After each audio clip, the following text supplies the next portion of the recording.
¿Qué tal amigos? ¿Cómo están? Lección número 9 de la escuela sabática y el título para esta semana es El servicio en la iglesia del Nuevo Testamento.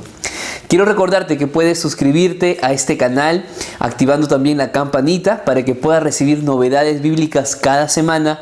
Puedes seguirnos en las redes sociales e invitarte también a que puedas participar con nosotros de la transmisión en vivo del desarrollo de la lección cada viernes 9:30 de la noche por la red de Facebook. Estamos juntos conectados, así que te invitamos y esperamos también tus comentarios y tus preguntas de esta hermosa lección.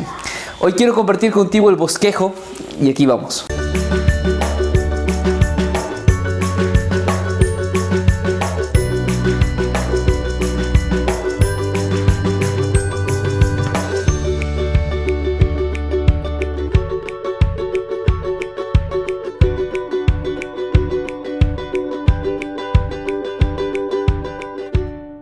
La gran comisión que Jesús dejó a los discípulos y que la encontramos registrada en Mateo capítulo 28 no era una misión nueva, no era un trabajo nuevo que los discípulos iban a realizar. Jesús ya cumplía este ministerio, esta misión con los discípulos. Mateo capítulo 10 nos habla de esto, pero esta misión era limitada solamente a los judíos. Ya en Mateo capítulo 28 vamos a encontrar que esta misión era enfocada a nivel mundial. Es por eso que la primera iglesia, la iglesia primitiva, como podemos conocerlo, empezó a practicar esta misión enfocada en todo el mundo. Es allí cuando empezamos a hablar tanto de judíos como de gentiles.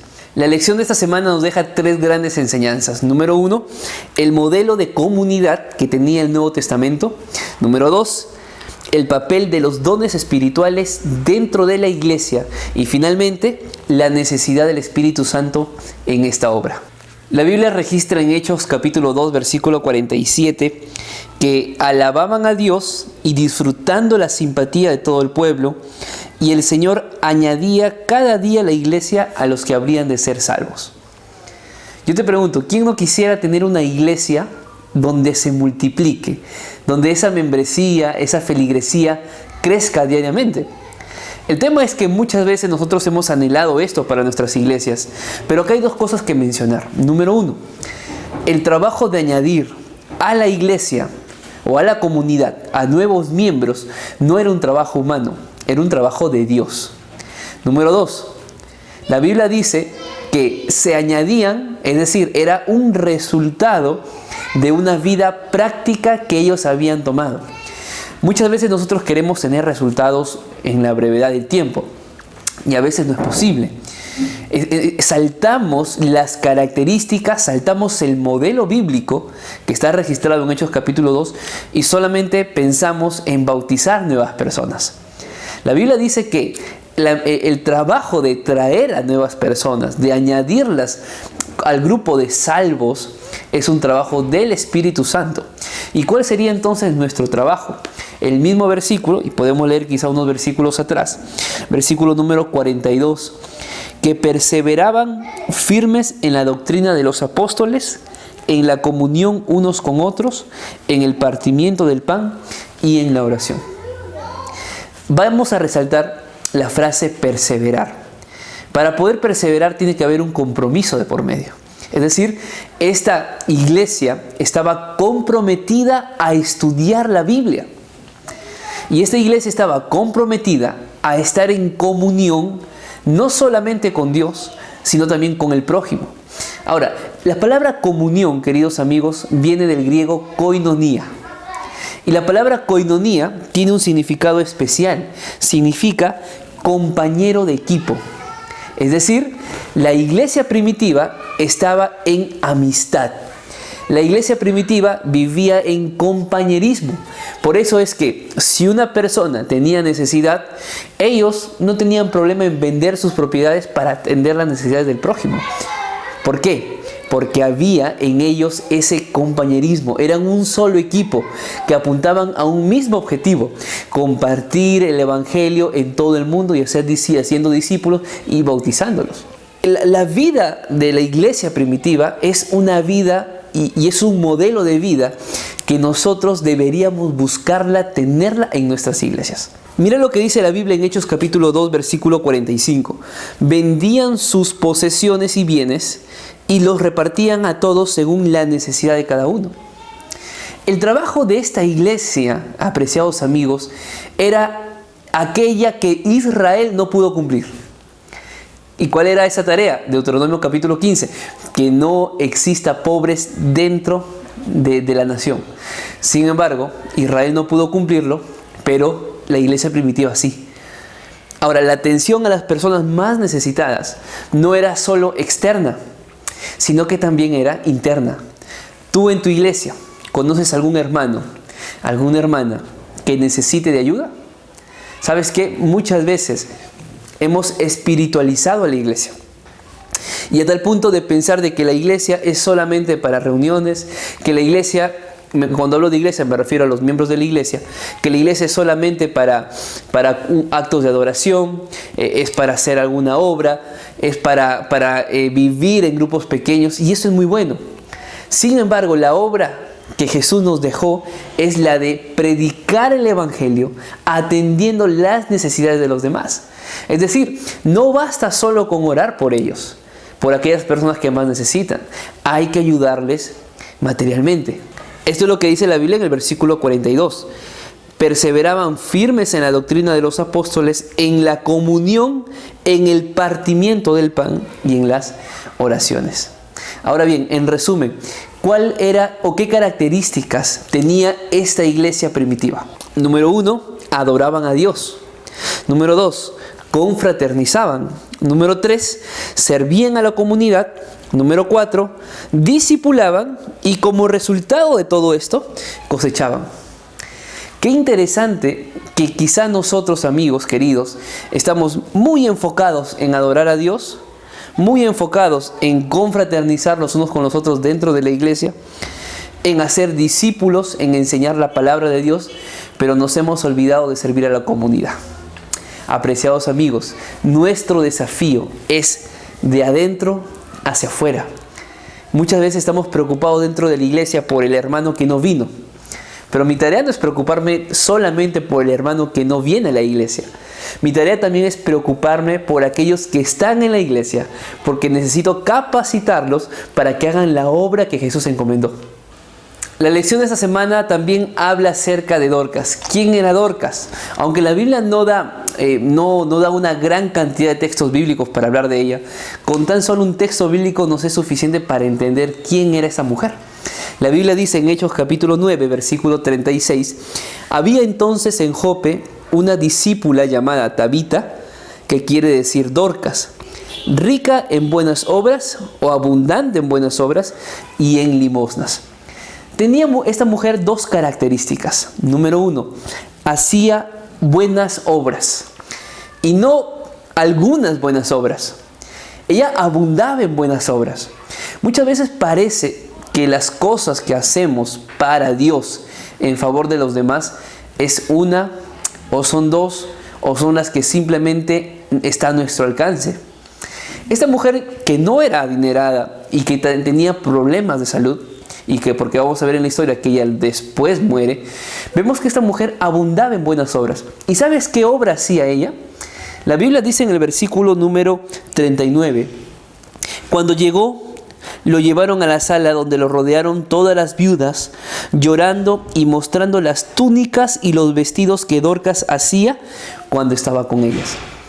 Mejor dicho, las buenas obras de Dorcas estaba enfocada en hacer vestidos para las mujeres.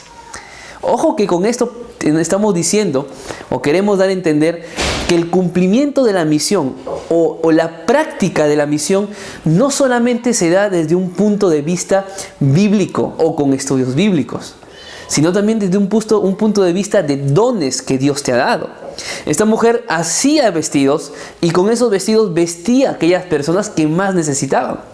Entonces, no solamente era eso, sino que también daba limosnas. Es decir, separaba un dinero para dar a las personas pobres.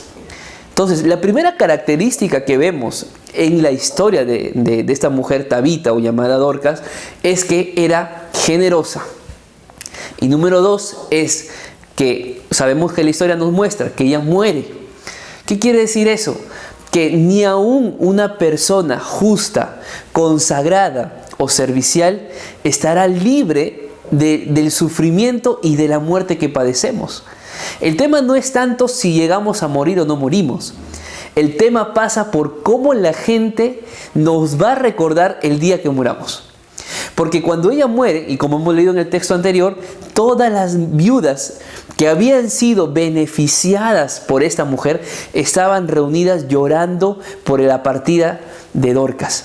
Y aunque la historia nos muestra que Pedro resucitó a Dorcas, esta historia nos deja grandes enseñanzas. La pregunta es, ¿qué estás haciendo con los dones que Dios te dio? Porque no puede decir que Dios no te dio ningún don, amigo. Dios te dio muchos dones, y 1 Corintios capítulo 15, si no mal recuerdo, habla de los diferentes dones que Dios ha dado a su pueblo. ¿Y sabes para qué?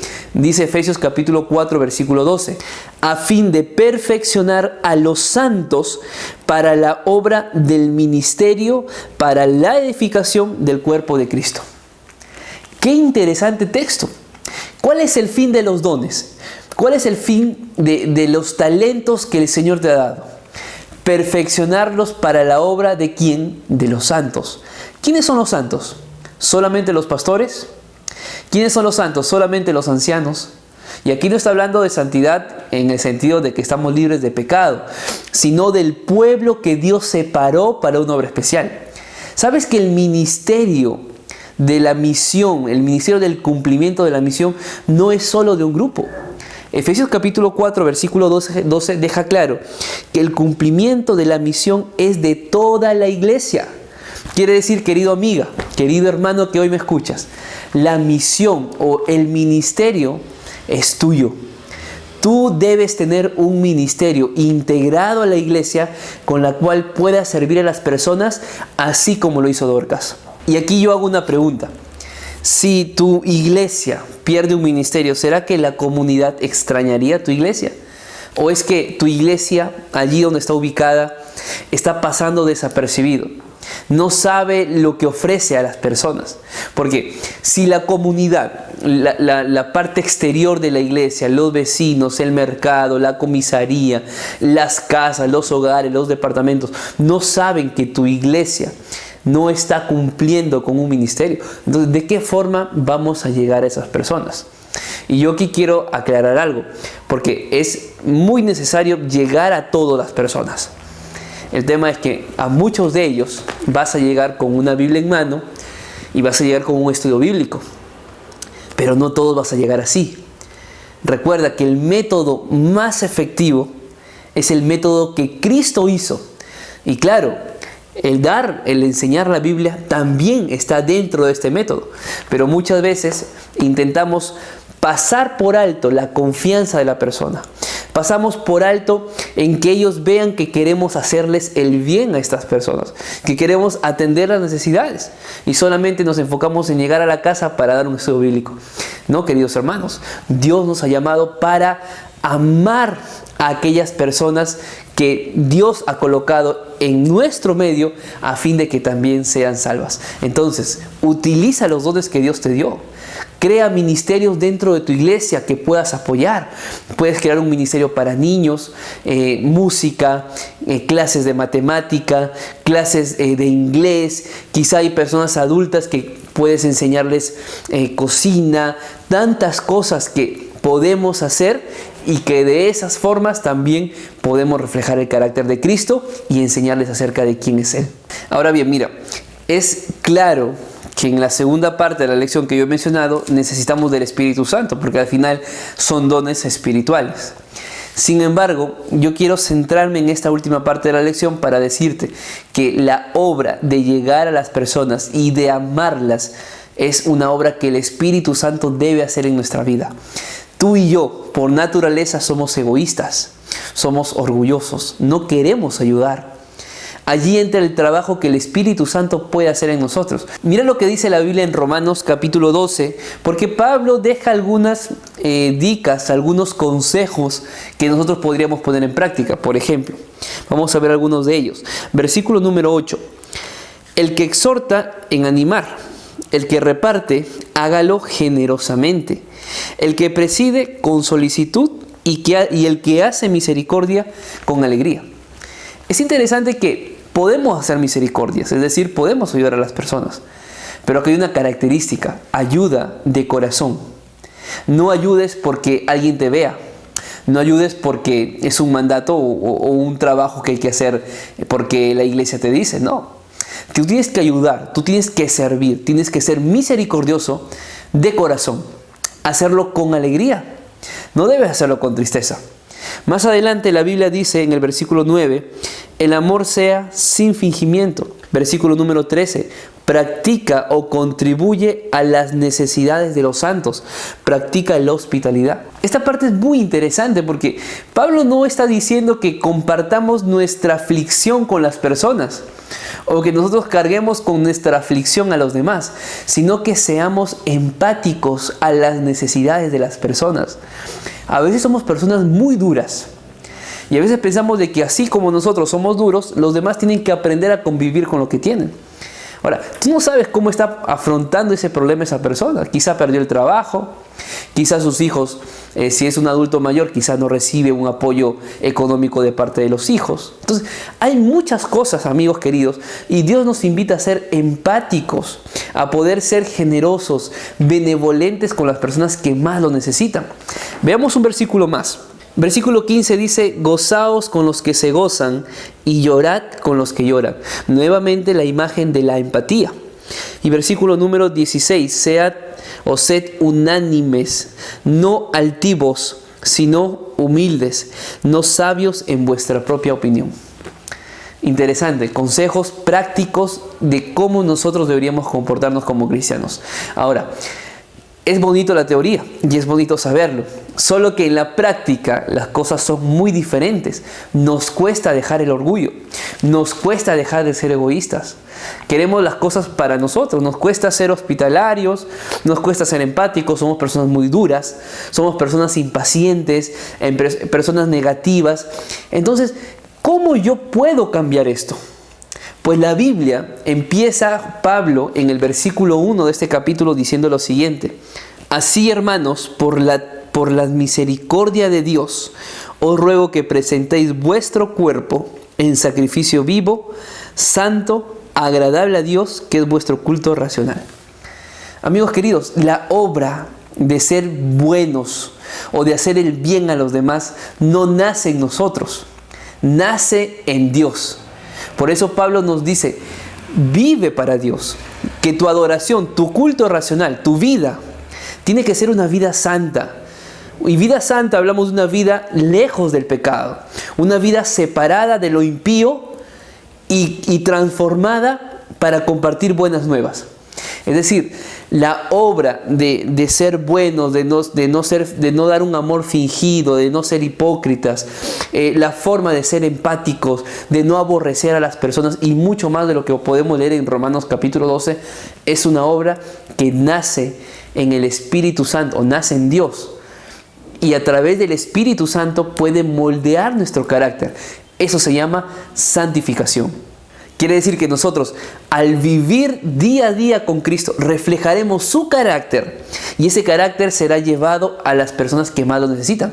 Entonces ya no estoy reflejando mi carácter pecaminoso, ahora estoy reflejando el carácter de Dios. Pero eso en medida de cuánto yo viva con Jesús cada día. Por eso Pablo termina diciendo en 2 de Corintios capítulo 8, versículo 8, no hablo como quien manda, sino para poner a prueba por la diligencia de otros la sinceridad de vuestro amor. Pablo nos dice, es muy bueno que crezcas en la fe, es muy bueno que crezcas en conocimiento, es muy bueno que crezcas en la doctrina, en la amistad de la iglesia. Sin embargo, una de las pruebas que tenemos que pasar es la sinceridad de nuestro amor por los demás. Dios no quiere un amor fingido. Mira lo que dice la Biblia en el versículo número 11. Ahora pues, llevadlo también a cabo, para que como estuvisteis prestos a querer, así también lo estéis para cumplir. Es decir, amigos, no se trata solo de querer, se trata de hacerlo y de hacerlo con buena voluntad. Recuerda lo que la Biblia dice en Filipenses capítulo 2, versículo 13. Porque Dios es el que produce en vosotros tanto el querer como el hacer. ¿Te gustaría ser más misericordioso? ¿Te gustaría practicar y tener esas características que la iglesia de Cristo tenía en un inicio? Pues Cristo Jesús es quien produce en ti, o quien producirá en ti, tanto el querer como el hacer. Encomienda a Jehová tu camino, como dice la Biblia. Confía en Él y Él hará lo que tenga que hacer en tu vida, en tu iglesia, en favor de la comunidad, en favor tuyo y a fin de estar juntos en la patria celestial. Que Dios te bendiga.